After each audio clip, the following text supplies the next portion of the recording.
चमकौली नाम के एक छोटे से गांव में एक बहुत ही सुंदर बाग था, लेकिन कोई भी गांव वाला उस सुंदर बाग में जाने से डरा करता था। उनका मानना था कि अक्सर बाग के उस पार वाली गुफा के अंदर से किसी जिन्न की आवाजें आती हैं, जो आते जाते लोगों को आवाजें देता है, जिससे गांव वाले बहुत डरा करते थे। एक दिन गांव के दो युवक खेत पर आपस में बात करते हुए, अरे भाई, कल मैं उस बाग की तरफ गया था, वहाँ फिर से उस जिन की वही डरावनी आवाजें आ रही थी। अरे क्यों भाई, क्या करने गए थे तुम वहाँ? क्या तुम्हें पता नहीं बाग के पास वाली गुफा में जिन रहता है? अगर वो तुम्हें कहीं कुछ कर देता तो आइंदा फिर उस बाग की तरफ मत जाना। तभी वो वहाँ से बात करते हुए खेत से चले जाते हैं। अगले दिन गांव का एक लड़का रांझा, यार इस गुफा में से आवाजें कौन देता होगा? मुझे इसके पीछे जरूर कोई राज नजर आता है। रांझा भैया, जो भी हो, लेकिन गलती से भी उस गुफा के अंदर मत जाना। लेकिन इस गुफा का रहस्य तो मैं जान कर रहूंगा। सब गांव वाले डर के साए में आखिर कब तक रहेंगे? उसके बाद शाम हो गई और रांझा और उसका दोस्त अपने अपने घर चले गए। अगले दिन सुबह सारे गांव में सन्नाटा था और रांझा के घर के बाहर उसकी लाश रखी हुई थी। सब रो रहे थे। शाम को बस ये बोल के घर से निकला था कि आज एक रहस्य से पर्दा उठाने जा रहा हूँ। मेरे रांझा की बहादुरी उसे ले डूबी। हाय मेरा बच्चा। हो ना हो, ये उस गुफा वाले जिन ने ही किया है। हाँ, उसी गांव में धन्नू नाम का व्यक्ति रहता था, जो एक व्यापारी था। उसकी दो बेटियां थीं, रीमा और सीमा। उन दोनों को रंग बिरंगे फूलों का बहुत शौक था। बहुत दिन हो गए हैं, चलो आज हम गांव के बाग में चलते हैं। न जाने क्यों हमें बाबूजी उस बाग में जाने से मना करते हैं। इस पूरे गांव में एक वही जगह है जहाँ कितने सुंदर सुंदर फूल होते हैं। हाँ सीमा, वो बाग सच में बहुत सुंदर है। उस बाग में बहुत सुंदर सुंदर फूल होते हैं, लेकिन बाबूजी हमें जाने नहीं देते। वो कहते हैं गांव के बाग के उस पार एक गुफा है जो बहुत ही भयानक है, हमारा जाना वहाँ सही नहीं होगा। लेकिन गांव की रांझा भाई की मौत के बाद तो गुफा और ज्यादा डरावनी लगने लगी है। अरे रीमा, ये सब झूठी बातें हैं, मुझे नहीं लगता वहाँ ऐसा कुछ है। और वैसे भी गाँव वालों ने उस जिन्न को देखा नहीं, बस उसकी आवाज ही सुनी है। अगर सच में वहाँ कोई जिन्न होता तो क्या गाँव वालों के सामने नहीं आता? हाँ, बोल तो सही रही हो सीमा, मुझे भी लगता है कि वहाँ कुछ नहीं है। चलो ठीक है, हम दोनों कल ही बाग में जाएंगे और हो सके तो क्या पता रांझा भाई की मौत का राज भी पता चल जाए। हाँ, कुछ नहीं है, वहाँ हम दोनों सुबह चलेंगे, तब तुम खुद ही देख लेना। लेकिन बाबूजी हमें नहीं जाने देंगे सीमा। कल बाबूजी सुबह किसी काम से शहर जाएंगे, उनके जाते ही हम दोनों बाग में जाएंगे। रीमा अपना सिर हिलाती हुई ठीक है। इसके बाद दोनों बहनें अपने कमरे में जाकर सो जाती हैं। अगली सुबह, देखो मेरी प्यारी बेटियों, मैं किसी काम से शहर जा रहा हूँ। तुम दोनों अपना ख्याल रखना और उस बाग में फूल तोड़ने मत जाना। वो जगह अच्छी नहीं है, कोई भी गाँव वाला वहाँ नहीं जाता। पता है ना, रांझा भी वहीं जाने से मारा गया था। हम दोनों बहनें उस बाग में नहीं जाएंगी। इसके बाद धन्नू वहाँ से चला जाता है। उसके जाते ही दोनों बहनें उस बाग की तरफ जाने लगती हैं कि तभी एक गांव का आदमी उन्हें देख लेता है। अरे सीमा और रीमा बेटिया, तुम इस बाग की तरफ कहाँ जा रही हो? क्या तुम्हें नहीं पता कि बाग की उस तरफ एक गुफा है जो बहुत ही डरावनी है? वहाँ से अक्सर किसी जिन की आवाज आती है। अरे काका, हम दोनों बस बाग में ही जा रहे हैं, वहाँ से कुछ फूल लेकर बस अभी आ जाएंगे। आप चिंता मत कीजिए, हम बाग के उस तरफ वाली गुफा में नहीं जाएंगे।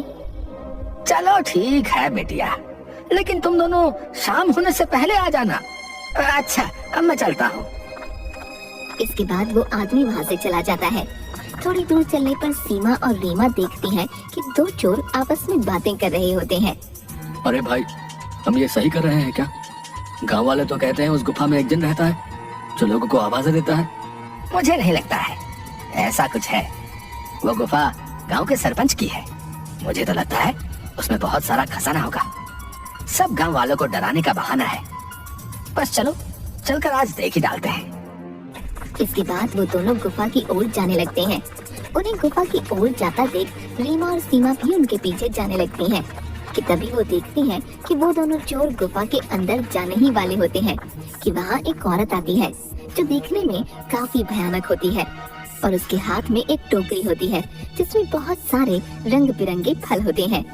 तभी वो औरत उन दो चोरों से कहती है, कहाँ जा रहे हो तुम दोनों? क्या तुम्हें पता नहीं इस गुफा में एक जिन्न रहता है? वो तुम्हें मार डालेगा। चले जाओ यहाँ से, चले जाओ। क्या कहा? जिन? अरे बाबा। कि तभी उस जिन्न की आवाज आती है। कौन है वहाँ? क्या कोई मुझे सुन पा रहा है? अंदर आओ, निकालो मुझे यहाँ से। जिन्न की ऐसी डरावनी आवाज सुनकर वो दोनों डर जाते हैं। अरे भैया भागो, इस गुफा के अंदर तो सच में कोई जिन है, भागो यहाँ से। और वो दोनों वहाँ से भाग जाते हैं। मैंने तो पहले ही कहा था, यहाँ दोबारा मत आना, वो तुम्हें जिंदा नहीं छोड़ेगा। ये सब रीमा और सीमा देख रही थी कि तभी वहाँ रीमा और सीमा के सामने वो औरत आ जाती है जो देखने में काफी भयानक होती है, जिसके हाथ में बहुत सारे रंग बिरंगे फल होते हैं।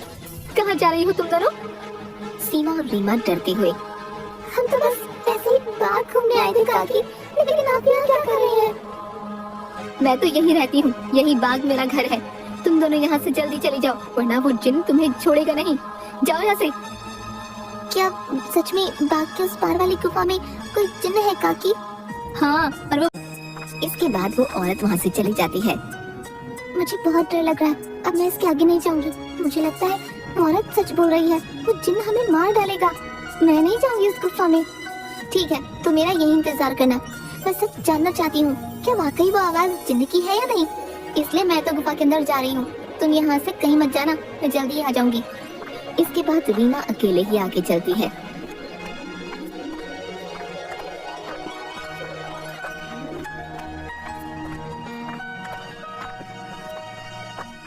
रीमा चलते चलते उस गुफा के पास पहुंच जाती है। तभी एक आवाज उसे सुनाई देती है जो काफी भारी होती है। ऐसा लगता है जैसे किसी रोते हुए इंसान की आवाज हो वो। कोई है यहाँ? मुझे यहाँ से बाहर निकालो। मैं इस गुफा में बरसों से कैद हूँ, निकालो मुझे यहाँ से। रीमा बड़ी हैरानी से वहीं खड़ी हो जाती है। कौन हो तुम और क्यों मुझे आवाज लगा रहे हो? क्या तुम वही जिन्न हो जिसके बारे में गांव वाले बात करते हैं? क्या सच में तुम यहाँ इस गुफा में हो? हाँ, मैं जिन्न हूँ। मैं कई सालों से इसी गुफा में कैद हूँ। मेरी सहायता करो लड़की, मेरी बात मानो। मैं तुम्हें कोई नुकसान नहीं पहुँचाऊंगा। तुम मुझे इस गुफा से आजाद कर सकती हो। इसके बाद मैं यहाँ से हमेशा के लिए चला जाऊंगा। मेरी सहायता करो। क्या सच में हमेशा के लिए तुम यहाँ से चले जाओगे? मैं तुम्हारी सहायता जरूर करूंगी। मुझे क्या करना होगा जिन? बताओ मुझे, मैं अवश्य ही करूंगी। तभी गुफा के दरवाजे खुलते हैं और रीमा उस गुफा के अंदर चली जाती है।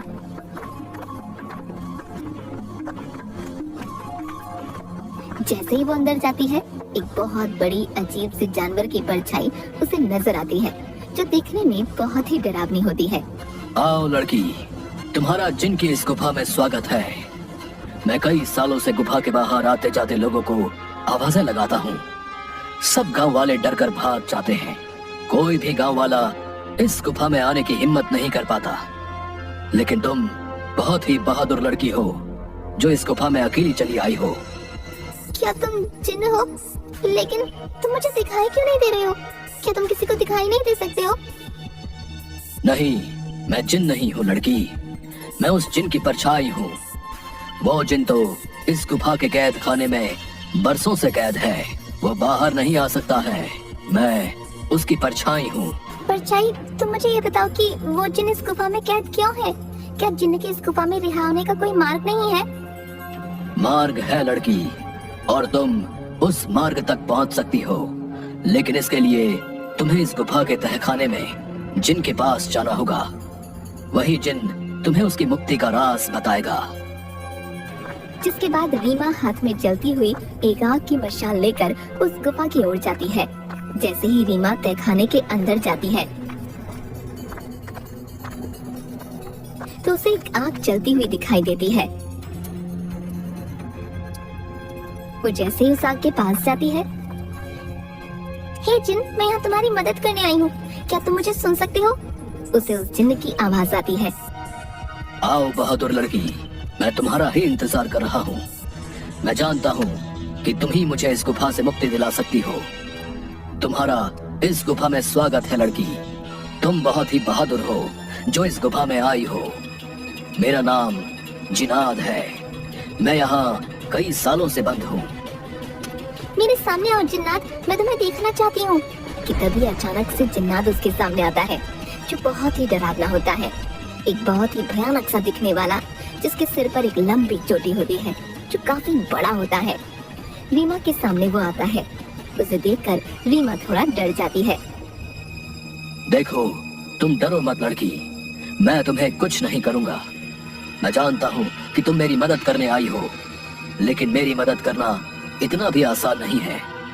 तुम एक बार और सोच सकती हो। क्या तुम वाकई मेरी मदद करना चाहती हो? लेकिन मैं तुम्हारी मदद कैसे कर सकती हूँ, और तुम यहाँ कैद कैसे हुए? बताता हूँ। बहुत साल पहले इस गुफा में एक औरत रहती थी। वो बहुत गरीब थी। वो गुफा के बाहर वाले बाग से फल तोड़ा करती थी और उन्हें ही खाया करती थी। एक दिन उसने बाग के सारे फल तोड़ लिए और यहाँ इस गुफा में लेकर आ गई। उन्हीं फलों के बीच एक रहस्यमय फल भी था, जो बहुत ही चमकदार था और जिस पर मेरी नजर थी। वो फल मेरी उम्र 100 साल और बढ़ा सकता था, लेकिन मैं उस फल को तब तक नहीं छू सकता था जब तक कोई इंसान उस फल को उसके पेड़ से तोड़ ना ले। एक दिन वो औरत चमकदार फल को उसके पेड़ से तोड़कर इस गुफा में ले आई। जब मैंने देखा तो मैं उसके पीछे इसी गुफा में आ गया और मैंने उससे कहा कि हे औरत, तुम जो बाग से सबसे सुंदर और चमकदार फल तोड़कर लाई हो, वो मुझे दे दो। इसके बदले में तुम जो भी 2 इच्छाएं मांगोगी वो पूरी होंगी। ठीक है, मैं तुम्हें वो फल दे देती हूँ, लेकिन मेरी 2 इच्छा है।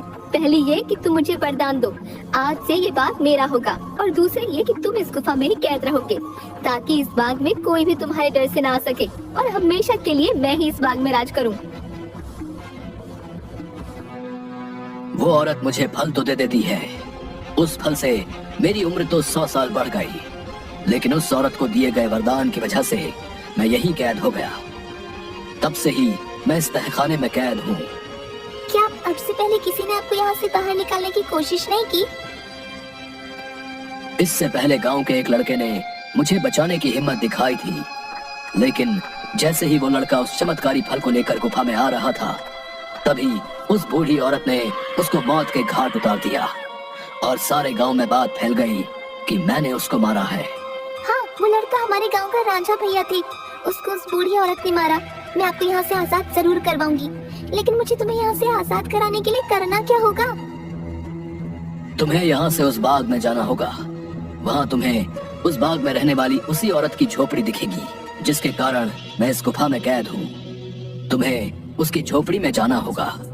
वहाँ से तुम्हें सबसे सुंदर और चमकदार फल लाना होगा। मेरी मुक्ति का राज उस फल में ही कैद है। ध्यान रखना बहादुर लड़की, उस औरत की झोपड़ी में कोई नहीं जा सकता है। जब वो सो रही होगी तुम्हें तभी जाना होगा और उसकी फलों की टोकरी में से सबसे चमकता फल लेकर आना होगा। उसी फल में तुम्हें मेरी मुक्ति का राज मिलेगा, लेकिन तुम्हें यह काम बड़ी होशियारी से करना होगा। अगर उस औरत को पता चल गया तो वो तुम्हें जिंदा नहीं छोड़ेगी। ठीक है जिन, मैं तुम्हारे लिए वो चमकदार फल जरूर लेकर आऊंगी। मैं तुम्हारा इंतजार करूंगा बहादुर लड़की। इसके बाद रीमा वहाँ से बाग में जाती है और उस औरत की झोपड़ी की ओर बढ़ने लगती है। रीमा देखती है कि उस औरत की झोपड़ी में कोई नहीं है। वो इधर उधर देखती है और उस झोपड़ी के अंदर चली जाती है। रीमा अंदर जाकर देखती है कि बहुत सारे फल उस औरत की झोपड़ी में रखे हैं। अरे ये तो कितने सारे फल हैं, लेकिन इन सब में कोई भी फल बहुत ज्यादा नहीं चमक रहा। तभी अचानक रीमा देखती है कि वही औरत अपनी झोपड़ी की तरफ आ रही है। ये देखते ही रीमा दरवाजे के पीछे छुप जाती है। वो औरत अपनी झोपड़ी में आती है और उसके हाथ में एक टोकरी होती है जिसमें बहुत सारे फल रखे होते हैं। वो अपनी टोकरी एक टेबल पर रख देती है और पास ही पड़ी चारपाई पर सो जाती है। ये देख थोड़ी देर बाद रीमा बाहर आती है और उन फलों की टोकरी में से सबसे चमकता फल देखती है। लगता है यही वो चमकदार फल है जिसके बारे में वो जिन बात कर रहा था। रुको लड़की, तुम मेरा ये जादुई फल लेकर कहाँ जा रही हो? मुझे मेरा फल वापस करो, वरना मैं तुम्हें यहाँ से नहीं जाने दूंगी। रीमा ये सुनकर डर जाती है। मुझे फल ले जाने दो काकी, मैं इस फल को उस जिन्न को देकर उसे उस गुफा से आजाद कराना चाहती हूँ, ताकि सारे गांव वाले बिना डरे यहाँ सकें। मुझे इस फल को लेकर जाने दो काकी। क्या कहा लड़की? तुम मेरी कई सालों की मेहनत पर पानी फेर देना चाहती हो? उस जिन्न के रिहा होते ही ये सब गांव वाले मुझे इस बाग से निकाल देंगे। नहीं नहीं, मैं ऐसा नहीं होने दूंगी। मुझे ये चमकदार फल वापस करो। ये सुनकर रीमा वहाँ से उस फल को लेकर भागने लगती है और वो औरत भी उसके पीछे ही भागने लगती है।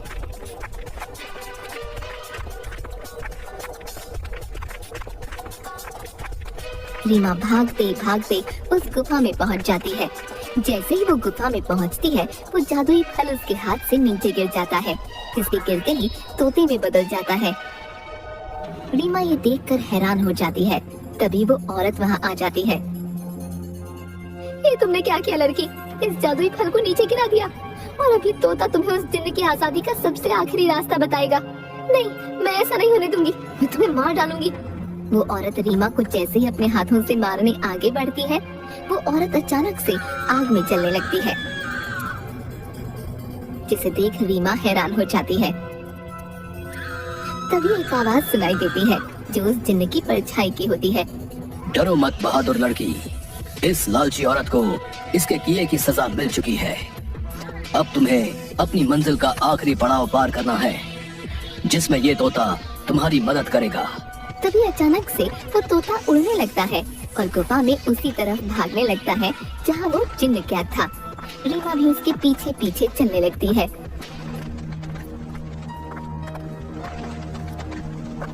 वो तोता एक छोटी सी खिड़की के पास जा बैठता है जो काफी चमक रही थी। तभी तोते की आवाज आती है। सुनो बहादुर लड़की, तुम्हें इस चमकदार खिड़की को खोलना होगा, जिसकी चाबी तुम्हें ढूंढनी होगी। मैं तुम्हें 2 रास्ते बताऊंगा, जिस पर चल के तुम्हें इस खिड़की को खोलने वाली चाबी मिलेगी। लेकिन 2 रास्तों में से तुम्हें कोई एक रास्ता चुनना होगा। पहला रास्ता एक गुलाब के फूल की तरफ जाता है, जो बाग की तरफ है। दूसरा रास्ता एक अंधेरे की तरफ है, जो इसी गुफा में उस तहखाने की तरफ जाता है, जहाँ वो जिन कैद है। जाओ और अपना रास्ता चुन लो। रीमा काफी देर सोचने के बाद, मैं गुफा वाला रास्ता ही चुनूंगी जो अंधेरे की तरफ जाता हो। जिसके बाद रीमा गुफा की ओर चलने लगती है कि तभी रीमा को एक सिक्का दिखाई देता है। अरे, ये इतना चमकता हुआ सिक्का यहाँ कैसे आया? और ये सिक्का इतना चमक क्यों रहा है? रीमा जैसे ही वो सिक्का हाथ में उठाती है, पूरी गुफा में रोशनी हो जाती है। अरे, ये तो पूरी गुफा में रोशनी हो गई। तभी वो सिक्का अचानक उड़ने लगा। अरे, ये सिक्का उड़ क्यों रहा है? रीमा उस सिक्के के पीछे पीछे चलने लगती है। थोड़ी दूर चलने पर रीमा देखती है कि 4 चाबियां अलग अलग रंग की थीं, जो हवा में उड़ रही थीं। अरे, ये तो वही चाबियां हैं जिसके बारे में वो तोता बता रहा था। लेकिन अब इनमें से सही चाबी कौन सी होगी, ये कैसे पता चले? तभी रीमा को एक आवाज आई जो उस जिन्न की परछाई की थी। बहादुर लड़की, तुम्हें इनमें से एक चाबी उठानी है। याद रखना, तुम्हें एक सही चाबी उठानी है, लेकिन याद रहे, तुम्हें बड़ी होशियारी से ही एक चाबी उठानी होगी। अगर तुमने गलती से गलत चाबी चुन ली, तो ये चारों चाबियां गायब हो जाएंगी और तुम कभी भी जिनको आजाद नहीं कर पाओगी। ये सुन रीमा हैरान हो जाती है। क्या? हे भगवान, ये किस दुविधा में डाल दिया है? अब मैं कैसे इन चारों चाबियों में से सही चाबी चुनूं? काफी देर सोचने के बाद रीमा देखती है कि चारों चाबियों में से एक चाबी बहुत बड़ी थी, जो लाल रंग की थी, और जिस चमकदार फल के गिरने से वो तोता बना था, वो भी लाल ही रंग का था। रीमा समझ गई कि लाल वाली चाबी चुननी है। उसके लाल चाबी चुनते ही बाकी सारी चाबियां गायब हो गईं। और तभी फिर से जिन्न की परछाई की आवाज आई। शाबाश बहादुर लड़की, तुम्हारी सोच-बूझ की वजह से आखिरकार तुमने बिल्कुल सही चाबी चुन ली। अब जाओ उस खिड़की के पास और खोल दो उसे। रीमा उसी खिड़की के पास जाती है।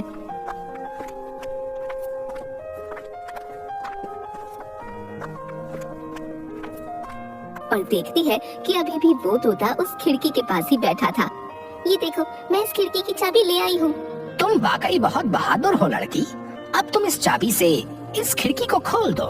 रीमा जैसे ही उस चाबी को खिड़की में लगाती है, खिड़की अचानक से खुल जाती है। रीमा देखती है उस खिड़की के बाहर बहुत रोशनी थी, जिसकी चारों तरफ बहुत सारे चमकदार फल चमक रहे थे और बहुत सारी तितलियां उनके पास मंडरा रही थी। वो तोता उस खिड़की में उड़ता हुआ चला जाता है और तोता खिड़की के बाहर जाते ही उस जिन्न में बदल जाता है जो कई सालों से गुफा में बंद था।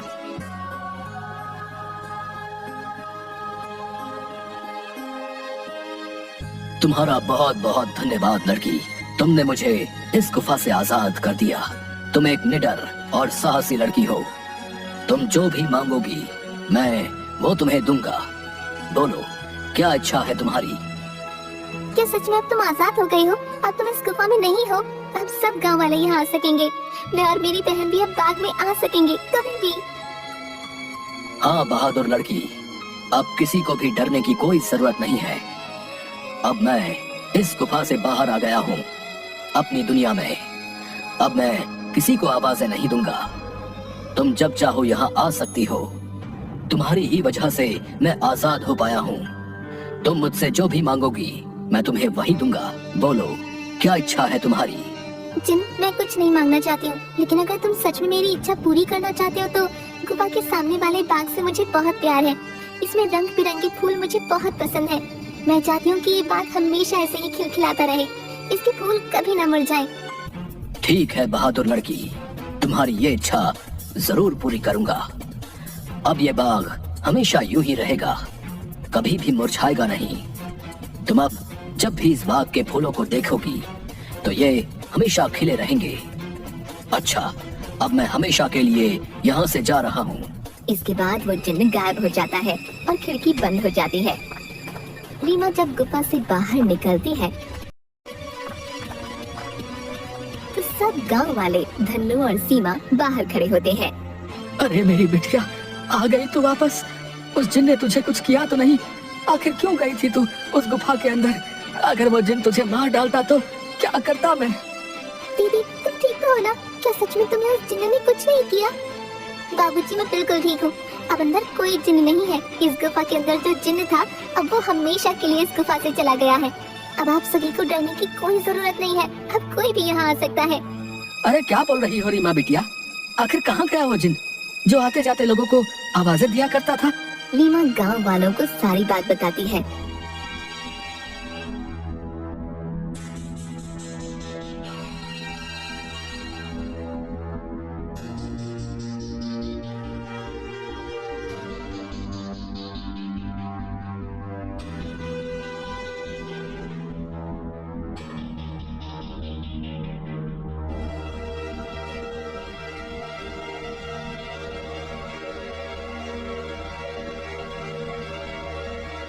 थोड़ी देर बाद गांव वाले बहुत खुश होते हैं और रीमा से बोलते हैं, अरे रीमा बेटिया, तुम तो सचमुच में बहुत बहादुर हो।